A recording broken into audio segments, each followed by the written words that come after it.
Morning Celkon mobile సమర్పిస్తున్న business breakfast షోకి స్వాగతం. గ్లోబల్ మార్కెట్స్ ఈ మండే ఉదయం చాలా నెగిటివ్గా ఉన్నాయి. SGX నిఫ్టీ 7725 34 పాయింట్స్ నష్టంతో ట్రేడ్ అవుతుంది. ఇన్ఫ్యాక్ట్ SGX నిఫ్టీ ఒకటే తక్కువ నష్టంతో ట్రేడ్ అవుతుందని చెప్పుకోవచ్చు. మిగతా ఏషియన్ ఇండిసెస్ అన్నీ కూడా భారీ నష్టాల్లో కనిపిస్తుంది, including the Chinese index. So ఈక్విటీస్కు ప్రస్తుతం ఉగ్రవాద ముప్పు వాటిల్లింది. ప్యారిస్ లాస్ట్ వీకెండ్ మనం ప్యారిస్పై ఉగ్రవాదుల దాడి అందరికీ తెలిసిన సంగతే. సో 9/11 కంటే కూడా దారుణమైన దాడిగా దీన్ని అంతర్జాతీయ మీడియా అభివర్ణిస్తుంది. So US indices last week 3.5% నష్టపోయి ఫ్రైడే కూడా భారీ నష్టాలతో ఆల్మోస్ట్ 1200 పాయింట్ల నష్టంతో క్లోజ్ కావడం చూసాం. సో ఉగ్రవాద దాడులు, గ్లోబల్ గ్రోత్ కన్సర్న్స్, అలాగే జపాన్ డేటా ఈ మార్నింగ్ వచ్చింది.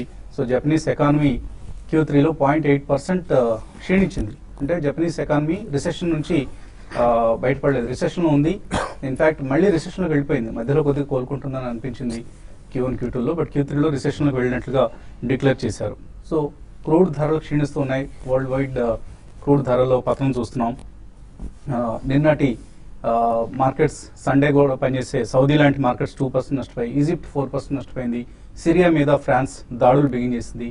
సో ఇవన్నీ కూడా చాలా నెగిటివ్ న్యూస్ మార్కెట్లో. ఒకటి కాదు, రెండు కాదు, ఎటు చూసినా నెగిటివ్ న్యూస్ మయంగా ఉంది అంతర్జాతీయ విపణి చూస్తే. సో ఇప్పటికే మనం కూడా ఇండియన్ మార్కెట్ సంబంధించి కొన్ని గ్రోత్ కన్సర్న్స్ ఫేస్ చేస్తున్నాం. Q2 ఎర్నింగ్స్ డిసప్పాయింట్ చేశాయని అనుకున్నాం. అలాగే బీహార్ ఎన్నికల్లో ఎన్డీఏకి మెజారిటీ రాలేదని అనుకున్నాం. ఇవన్నీ వీటన్నిటికి తోడు ఇప్పుడు అంతర్జాతీయ ఉగ్రవాద ముప్పు కూడా ఈక్విటీస్కు కనిపిస్తోంది.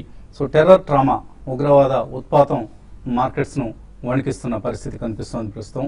అయితే మన ఎకానమీకి సంబంధించి, మన మార్కెట్ సంబంధించి November 26 నుంచి పార్లమెంట్ వింటర్ సెషన్ ప్రారంభం కాబోతోంది, అంటే మరొక 10 రోజుల్లో. అలాగే ప్రస్తుతం G20 సెషన్స్ జరుగుతున్నాయి, అక్కడ ఎటువంటి ప్రకటనలు వెలువడతాయి. ఇలా రకరకాల క్యూస్ ఉన్నాయి మనకు.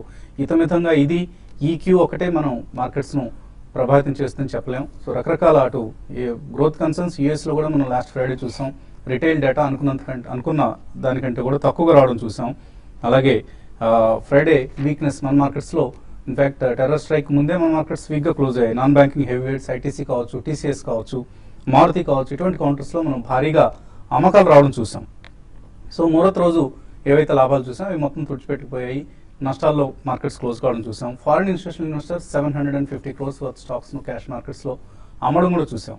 అలాగే డొమెస్టిక్ ఇన్స్టిట్యూషనల్ ఇన్వెస్టర్స్ నుంచి అసలు నామమాత్రపు స్పందన మాత్రమే 71 కోట్ల రూపాయలు. అఫ్కోర్స్ వెన్స్డే థర్స్డే హాలిడే కాబట్టి మేబీ ఆ రోజు డిఐఎస్ అంతగా యాక్టివ్ రోల్ తీసుకోలేదు అనుకున్నా కూడా ఇవాళ నుంచి కొంత మళ్ళీ ఎఫ్ఐఎస్ సెల్ చేస్తుంటే డిఐఎస్ అఫ్కోర్స్ బై చేసే ప్రయత్నం చేస్తూ ఉంటారు. అండ్ మన మార్కెట్స్ ఇప్పుడు ఉన్న పరిస్థితిలో ఓవర్సోల్డ్ పరిస్థితిలో ఉన్నాయని అంటారు. సో టెక్నికల్గా ఓవర్సోల్డ్ పరిస్థితిలో ఉన్నాయి. 7762 ఇప్పుడున్న నిఫ్టీ, బహుశా ఈ మార్నింగ్ 7720 ఆ రేంజ్లో ప్రారంభమయ్యే అవకాశం ఉంది. అండ్ 7700 లెవెల్ దగ్గర నిఫ్టీ ఒక సపోర్ట్ తీసుకునే అవకాశం కనిపిస్తుంది ఈ ఓవర్సోల్డ్ పరిస్థితి నుంచి. ఎందుకంటే ఎఫ్ఐఎస్ భారీ షార్ట్ పొజిషన్స్ క్రియేట్ చేస్తున్నారు. ఎప్పటికైనా ఒక షార్ట్ కవరింగ్ అనేది తప్పనిసరి. అండ్ అక్టోబర్ హైస్ నుంచి మన మార్కెట్ 7 to 8% క్షీణించున్నాయి. ఇవన్నీ కూడా మన మార్కెట్ సంబంధించి కొంత పాజిటివ్ అంశాలు. అలాగే క్రూడ్ ప్రైసెస్ పట్టడం కూడా మన ఎకానమీకి మంచిది. బట్ లిక్విడిటీ మాత్రం సక్ అయిపోతుంది. అంటే ఫారిన్ ఇన్స్టిట్యూషనల్ ఇన్వెస్టర్స్ ఇండియన్ మార్కెట్స్లో ఇన్వెస్ట్ చేయటం లేదు. సో ఆ లిక్విడిటీ సపోర్ట్ లేకుండా మన మార్కెట్స్ పైకి వెళ్ళటం కష్టం. ఓన్లీ డిఐఎస్ బయింగ్ కారణంగా మార్కెట్స్ పెరగడం అనేది జరగదు. కాబట్టి మార్కెట్స్లో ఒక కన్సాలిడేషన్, ఒక నెగిటివ్ ట్రేడింగే కొనసాగే అవకాశం కనిపిస్తుంది. సో చాలా కేర్ఫుల్గా ఉండాలి. ఎందుకంటే అందరూ కమాడిటీ ప్రైసెస్ క్షీణిస్తే ఇండియన్ ఎకానమీకి మంచిది కదా అనుకుంటారు. కానీ కమాడిటీ ప్రొడ్యూసింగ్ కంట్రీస్ ఏవైతే అక్కడ ఉండే ఎఫ్ఐఎస్ లిక్విడిటీని క్రైసిస్ ఫేస్ చేసి సావరిన్ ఫండ్స్ కావచ్చు, ఇటువంటి వాళ్ళు నార్వే లాంటి సావరిన్ ఫండ్స్ మన మార్కెట్స్లో భారీగా ఇన్వెస్ట్ చేస్తుంటాయి. సో వాళ్ళకి ఫండ్స్ క్రైసిస్ కనుక వస్తే మన ఇండియన్ మార్కెట్స్లోకి వచ్చే లిక్విడిటీ ఆగిపోతుంది, ఫలితంగా మార్కెట్స్ పెరగలేవు. సో ఈ అంశాలన్నింటినీ అర్థం చేసుకోవాలి, అవగతం చేసుకోవాలి, కేర్ఫుల్గా ఉండాల్సిన సమయం. అగ్రెసివ్ పొజిషన్స్ అస్సలు తీసుకోవద్దు. లాంగ్ పొజిషన్స్ తీసుకున్న వాళ్ళు చాలా సెలెక్టివ్గా తీసుకోండి. అండ్ ఎప్పటికప్పుడు ఎటువంటి పరిణామాలు చోటు చేసుకుంటున్నాయి అంతర్జాతీయ విపణిలో అన్నది పరిశీలిస్తూ ఉండాలి. మార్కెట్స్ పరిస్థితి గురించి మాట్లాడేందుకు మనతో అనలిస్ట్ సిద్ధంగా ఉన్నారు. సో ఒక వీక్ సెంటిమెంట్ చూస్తున్నాం. గ్లోబల్గా రిస్క్ ఆఫ్ మూడ్ ఎక్కువగా కనిపిస్తుంది. ఈ పరిస్థితిలో markets short to medium term ఎలా ఉంటాయి అనుకుంటున్నారు? ఐ థింక్ స్టిల్ కొద్దిగా వీక్నెస్ ఎక్కువ ఉండే అవకాశం కనిపిస్తుందండి. ఎందుకంటే మనకి ఫస్ట్ ఆఫ్ ఆల్ ఫండమెంటలీ మనకి కార్పొరేట్ రిజల్ట్స్ అంత డిసప్పాయింటింగ్ గానే ఉన్నాయి, ఆశాజనకంగా ఎక్కడ కూడా మనకు కనబడలేదు. బారింగ్ 1 or 2 కంపెనీస్ అంటే చాలా మిక్స్డ్ రిజల్ట్స్ అని కూడా చెప్పలేము. ఓవరాల్ గా కొద్దిగా నెగిటివ్ గానే ఉందని చెప్పొచ్చు. సో ప్రాబ్లీ ఈ డిసెంబర్ క్వార్టర్ అనేది చాలా క్రూషియల్ గా చూడాలండి. So eventually fundamentals only rule the stock prices అని మనం గతంలో కూడా చెప్పుకుంటూనే ఉన్నాం regularly. So that stands true. And ఈ మధ్య చూస్తే మనకి ఎక్స్టర్నల్ ఎక్స్టేనియస్ ఫ్యాక్టర్స్ లైక్ ఈ టెర్రరిస్ట్ అటాక్ కానివ్వండి, ఇటువంటి కొద్దిగా డిస్ట్రప్షన్స్ అనేవి తీసుకొని వస్తాయి మార్కెట్లో. జనరలీ అది జరిగే పనే అండి. సో లాస్ట్ వీక్ మనం చూసాం భారీగా అమెరికన్ మార్కెట్స్ నష్టపోవడం, ఈ రోజు ఓపెనింగ్ ఏషియన్ మార్కెట్స్ కూడా నష్టపోవడం అనేది. సో కొద్దిగా ఈ ఫియర్ అనేది ఇంకా కొద్దిగా పర్కులేట్ అవుతుంది. సో ఇవన్నీ మనం తీసుకుంటే ఇంటర్నేషనల్లీ చూసుకుంటే మ్యాక్రో ఎకనామిక్ డేటా అనేది అంత ఆశాజనకంగా లేదు. అండ్ డొమెస్టికలీ మనకి ఇన్స్టిట్యూషనల్ సపోర్ట్ ఎంత ఉన్నా కానీ ఎఫ్ఐ సెల్లింగ్ మూలాన మనం only Indian institutions cannot support to that extent.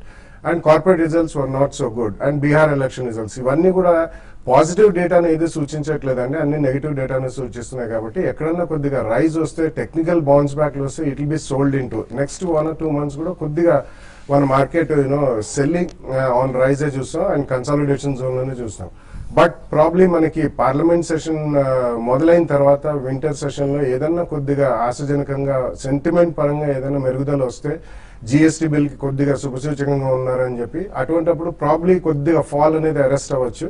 But definitely I think even December quarter should be very careful, we should watch it very careful అండి. ఏదన్నా corporate data కొద్దిగా ఆశాజనకంగా ఉండి డిమాండ్ పరంగా సేల్స్ అనేది pickup అయ్యి మనకి వైట్ గూడ్స్ కానివ్వండి, ఆటోమొబైల్స్ కాదండి, మంత్ ఆన్ మంత్ ఫిగర్స్ వస్తాయి ఆటోమొబైల్స్, కాబట్టి అది కొద్దిగా కేర్ఫుల్ గా ట్రాక్ చేయాలి. Otherwise I think next 1 or 2 months it's going to be sell on rise and definitely consolidation. So technically చూస్తే మనం అక్టోబర్ హైస్ నుంచి ఆల్మోస్ట్ 7 to 8% తగ్గాయి, both Sensex, Nifty or even bank Nifty చూసినా కూడా. సో 7540 ఈ లెవెల్ను టచ్ చేసే అవకాశం కనిపిస్తుంది నిఫ్టీ, సెప్టెంబర్ లోస్ ఏవైతే ఉన్నాయో. యా, ఐ థింక్ బేసికలీ మనం చార్ట్ ప్యాటర్న్ చూస్తే కనుక ప్రాబ్లీ ఒక మనం బై జోన్ లోకి ఎంటర్ అవుతున్నట్టు కనిపిస్తుందండి. సో 7530 ప్రాబ్లీ అది 2 months లో. ఐ థింక్ ఫస్ట్ మనం 7691 ఏదైతే లాస్ట్ మంత్ లో ఉందో అది మనం బ్రేక్ అవ్వాలి. మేబీ దాని కింద 3 days క్లోజ్ అవుతే 7530 ఏదైతే 2 months లో ఉందో, అదే విధంగా మనకి 2000 జూలైలో 7422 ఆ లెవెల్స్ కూడా టచ్ అయ్యే ఛాన్స్ ఉంది డెఫినెట్ గా. బట్ ఐ థింక్ మనం 7691 కింద క్లోజ్ అవ్వాలి. అండ్ ఎవ్రీ టైం మనకి మార్కెట్ పడుతున్నప్పుడు ప్రాబ్లీ 200-300 points ఇంకా కిందకు వస్తుంది అన్నట్టు అనుకుంటాం. బట్ ఈవెన్చువల్లీ బయింగ్ అనేది ఎమర్జ్ అవుతుంది ఇక్కడ, ఎందుకంటే లాస్ట్ 3 weeks కి ఒక సెల్ ఆఫ్ వచ్చింది కాబట్టి ప్రాబ్లీ ఈ ఫాల్ అనేది హాల్ట్ అవటం కానీ లేదంటే ఒక స్మాల్ బయింగ్ అనేది ఎమర్జ్ అవుతుంది. బట్ డెఫినెట్లీ ఇక్కడ నుంచి ఒక బై జోన్ గా మనం పరిగణించవచ్చు. మేబీ 7690 నుంచి 7450 అంటే ఈ 200-220 points మనం బై జోన్ గా తీసుకోవాలి. అదేవిధంగా మనకి 3 to 6 months వ్యూ ఉంటే probably everybody should enter the markets ఈ స్టేజ్ లో. And strictly 7380 or 7400 stop loss పెట్టుకోవాలి ట్రేడింగ్ పరంగా. అదేవిధంగా మార్కెట్ ఏమాత్రం బౌన్స్ బ్యాక్ వచ్చి మేబీ 50-day మూవింగ్ యావరేజ్ అయితే 7980 ఉందో and 20-day moving average 8044, I think short covering వల్ల పుల్ బ్యాక్ వస్తే అక్కడ ఎగ్జిట్స్ తీసుకోవచ్చు. మేబీ అక్కడ పుట్ ఆప్షన్స్ మనం ఎంటర్ అవ్వచ్చు. అదే బ్యాంక్ నిఫ్టీ చూస్తే కనుక కంపేర్ టు నిఫ్టీ కొద్దిగా అవుట్ పర్ఫార్మ్ చేస్తుంది. సో ఇది మనకి 2 weeks బ్యాకే ప్రాబ్లీ ఇది బాటమ్ అనేది ఫామ్ అవటం కనిపిస్తుంది చార్ట్స్ లో. సో ఇది ఏమాత్రం 16,587 దాని కింద ట్రేడ్ అవుతానే మళ్ళీ ఫ్రెష్ వీక్నెస్ వచ్చే ఛాన్స్ ఉంది. లేదంటే మేబీ పుల్ బ్యాక్ వచ్చి 17,200 నుంచి 17,400 దాకా వెళ్ళే ఛాన్స్ ఉంది. ఇది కూడా వీక్ సెక్టరే అవుట్ పర్ఫార్మ్ చేస్తుంది ప్రాబ్లీ, అందుకోసం Nifty might not fall much అని మనం చెప్పుకోవచ్చు. అదేవిధంగా అదర్ సెక్టర్స్ ఏవైతే ఫార్మా అండ్ ఐటీ ఉన్నాయో ఇవి కూడా అండర్ పర్ఫార్మ్ చేస్తున్నాయి. మేబీ టాప్ నుంచి ఆల్రెడీ మనకి 15 to 20% most of the stocks person చేసాం.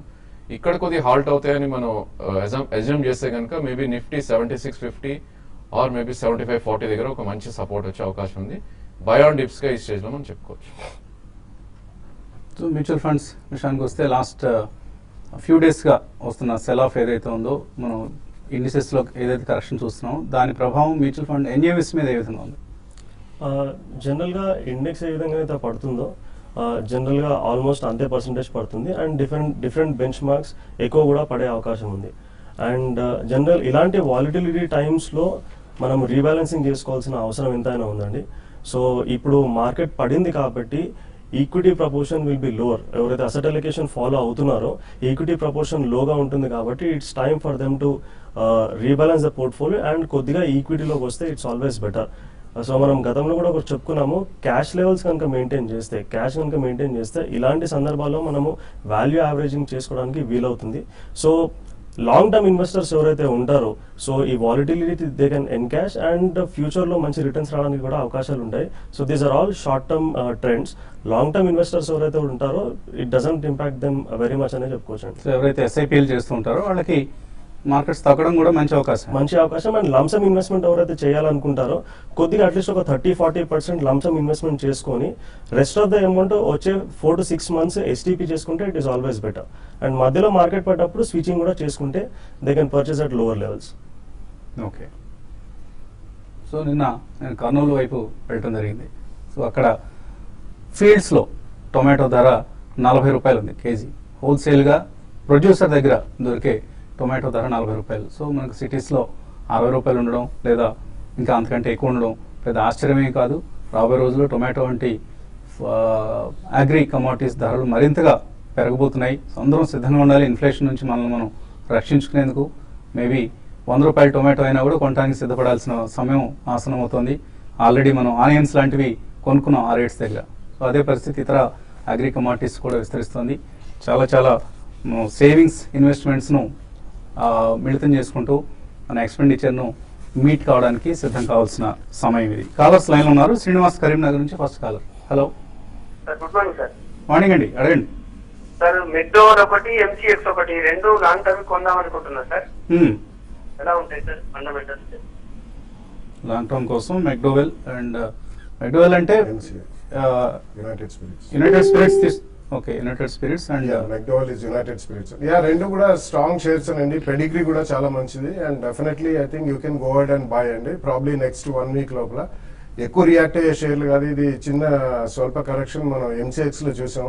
బట్ యునైటెడ్ స్పిరిట్స్ డెఫినెట్లీ అంతగా కరెక్ట్ కాలేదు. బట్ వాళ్ళది పోర్ట్ఫోలియో హైయర్ ఎండ్ కి వెళ్తున్నారండి ఇండియాలో. అండ్ వాళ్ళ గతంలో ఉన్న ప్రాబ్లమ్స్ కూడా మెల్లిమెల్లిగా సాల్వ్ చేసుకుంటూ వస్తున్నారు. రెండు మంచి షేర్లే 2 price points లో విత్ 10-12% కరెక్షన్ కొనుక్కోండి. తర్వాత కాలర్ రామాంజనేయులు. హలో, అడగండి రామాంజనేయులు. సార్ నమస్తే సార్. నమస్తే అండి, అడగండి. సార్ బిహెచ్ఎల్ తర్వాత మ్యారికో సార్ రెండు పొజిషన్ ఉన్నాయి నాకు. బిహెచ్ఎల్ వచ్చేసి 210లో తీసుకున్నాను. అది ఎక్కడ ఇంకా కిందకి వచ్చే యావరేజ్ చేసుకునే అవకాశం ఉంది, ఎక్కడ చేసుకోవచ్చు? మ్యారికో ఏ రేట్లో కొన్నారు?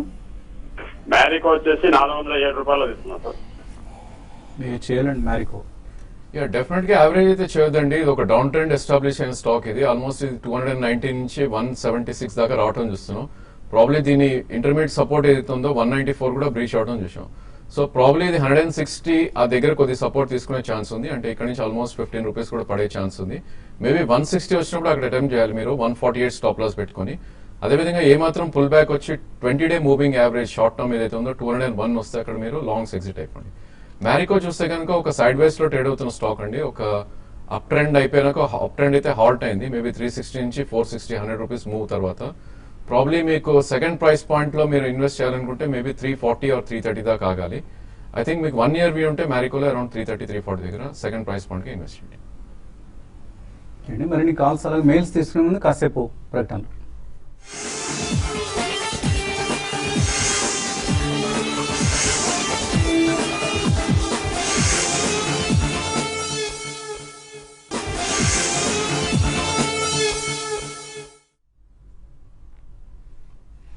సిల్కాన్ మొబైల్ సమర్పిస్తున్న బిజినెస్ బ్రేక్ఫాస్ట్ షోకి తిరిగి స్వాగతం. ఎస్టెక్స్ నిఫ్టీ ట్రెండ్ బట్టి చూసినా, ఏషియన్ మార్కెట్స్ ధోరణి చూసినా కూడా మన మార్కెట్స్ ఒక వీక్ ఓపెనింగ్ కోసం సిద్ధం అవుతున్నట్లుగా కనిపిస్తుంది. తర్వాత కలర్ లైన్లో ఉన్నారు. ఒంగోలు నుంచి అభిరామ్. హలో సార్, నేను రిలయన్స్ బ్రాడ్కాస్ట్ లిమిటెడ్ అని చెప్పి 1000 shares ఒక 80 రూపీస్ లో తీసుకున్నా అండి. అది ఇప్పుడు ట్రేడ్ అవ్వట్లేదు.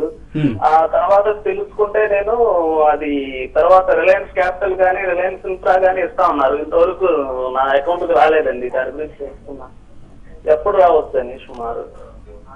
రిలయన్స్ బ్రాడ్కాస్ట్ దీన్ని ఇతర కంపెనీలు ఎక్కడ మెర్జ్ చేసినట్టుగా అప్పుడు మీరు రిజిస్ట్రార్ని సంప్రదిస్తే డెఫినెట్లీ మీకు ఆ డీటెయిల్స్ అన్ని దొరుకుతాయండి. అప్పుడు ఇది ఒక హైవ్ ఆఫ్ చేసి డివిజన్ సెపరేట్లీ ఇవ్వడం జరిగింది. సో మీ దగ్గర ఫిజికల్ సర్టిఫికేట్ ఏదైనా ఉంటే మాత్రం మీరు రిజిస్ట్రార్ని సంప్రదించండి. మీకు definitely I think they will be able to do some justice. So చాలా కాలం క్రితం కార్పొరేట్ యాక్షన్ జరిగిందండి రిలయన్స్ బ్రాడ్కాస్ట్ నెట్వర్క్లో. ఇన్ఫాక్ట్ మేమైతే మర్చిపోవడం కూడా జరిగింది. What action happened. Reliance Media వర్క్స్లో దాన్ని మెర్జ్ చేసినట్లుగా గుర్తుంది. తర్వాత ఏమైంది అనేది మనం ట్రాక్ చేయలేదు. బట్ ఏదైనా సమాచారం తెలిస్తే మీకు తెలియజేసే ప్రయత్నం చేస్తాం. ఈలోగా మీరు కూడా రిజిస్ట్రార్ను సంప్రదించే ప్రయత్నం చేయండి. తర్వాత కాలర్ లైన్ ఉన్నారు. Hello, Vamsi Bengaluru. Hello, hello, good morning Vasant garu. Good morning Bala గారు. మార్నింగ్ అండి. అడగండి. సార్, నా దగ్గర జమ్మూ కాశ్మీర్ బ్యాంక్ ఉన్నాయి sir. On hour average 120 to 130 పడినాయి. అదే ఒక 500 to 1000 షేర్స్ ఉన్నాయి. అలాగే యాక్సిస్ బ్యాంక్ కాల్ ఒకటి 500 కాల్ డిసెంబర్ ఉంది. ఆల్రెడీ ఇప్పుడు కొంచెం ప్రాఫిట్ లో ఉన్నాను. అది హోల్డ్ చేయమంటారా లేకపోతే సెల్ చేయమంటారా? అలాగే యాంటీ గ్రూప్స్ స్టాక్స్ గురించి కూడా చెప్పండి సార్. జేఎండ్కే బ్యాంక్ వీకెండ్ లో రిజల్ట్ కూడా వచ్చింది. Yeah, it's a small bank అండి అండ్ కొద్దిగా రీజనలైజ్డ్ బ్యాంక్ అది. But otherwise reasonably okay, strong fundamentals అని చెప్పొచ్చు. So if you can ride the bull run for the next 2-3 years private sector banking లో తప్పకుండా. ఈ కాల్ మాత్రం పర్టికులర్లీ ఎక్కడన్నా మీకు కాల్స్ అండ్ పుట్స్ లో ప్రాఫిట్ ఉంటే మాత్రం డెఫినెట్లీ తీసేసుకోవాలండి. It's good that you taken profit లో ఉన్నారు కాబట్టి immediately I think you should take a profit in that. Axis bank features పరిస్థితి. యాక్సిస్ బ్యాంక్ చూస్తే కనుక ప్రాబ్లీ బ్యాంకింగ్ సెక్టర్ కొద్దిగా అవుట్ పర్ఫార్మ్ చేస్తుంది. సో ప్రాబ్లీ ఇది మనకి ప్రీవియస్ గ్యాప్ ఏదైతే ఉందో 514-15 దాకా వెళ్ళే అవకాశం ఉంది. బట్ 484 కరెంట్ మార్కెట్ ప్రైస్ ఉంది. బట్ స్ట్రిక్ట్లీ మీరు స్టాప్ లాస్ అరౌండ్ 465 పెట్టుకొని కాల్ ఆప్షన్ రన్ చేయండి. కుమార్ విజయవాడ నుంచి. హలో సార్, గుడ్ మార్నింగ్ అండి. మార్నింగ్. అడగండి. Sir, Hathway cables present rate లో బై చేయాలనుకుంటున్నాను. దాని కంపెనీ రిజల్ట్స్ ఎలా ఉన్నాయి, కంపెనీ స్టాండర్డ్ ఎలా ఉందో రికమెండ్ చేస్తే కొందాం అనుకుంటున్నానండి. యా, రీసెంట్లీ ఇవన్నీ కూడా కొద్దిగా లైమ్ లైట్ లోకి ఎఫ్డిఐ మీడియా అలౌ చేశారు కాబట్టి వచ్చినాయండి. అందుకని ఇవన్నీ కూడా లాస్ట్ వీక్ కొద్దిగా స్ట్రాంగ్ గా ఉన్నాయి. But otherwise purely distribution companies కాబట్టి కొద్దిగా కాంటెంట్ ప్రొవైడర్స్ కి ఇది ఎక్కువ మెయిల్ చేస్తుందండి. బట్ ఇందులో మాత్రం మీకు ప్రాఫిట్స్ ఎక్కడైనా వస్తే మాత్రం తప్పకుండా తీసుకోమంటారు. ఎందుకంటే ఇన్ఫ్రాస్ట్రక్చర్ రంగానికి చెందిన media companies they'll take a longer time to really make good money. Shareholders కి డబ్బులు రావడం అనేది అందులో కొద్దిగా డిలే జరుగుతుంది. సో డెఫినెట్లీ మీకు ప్రాఫిట్ ఉంటే మాత్రం బుక్ చేసుకోండి. అలాగే ఈమెయిల్ సందేహాలు శ్రీకర్ గౌడ్ అడుగుతున్నారు. డిఐసి ఇండియా సూపర్ హౌస్ మనం రికమెండ్ చేస్తాం దీపావళికి. క్యూటీ రిజల్ట్స్ ఎలా ఉన్నాయి?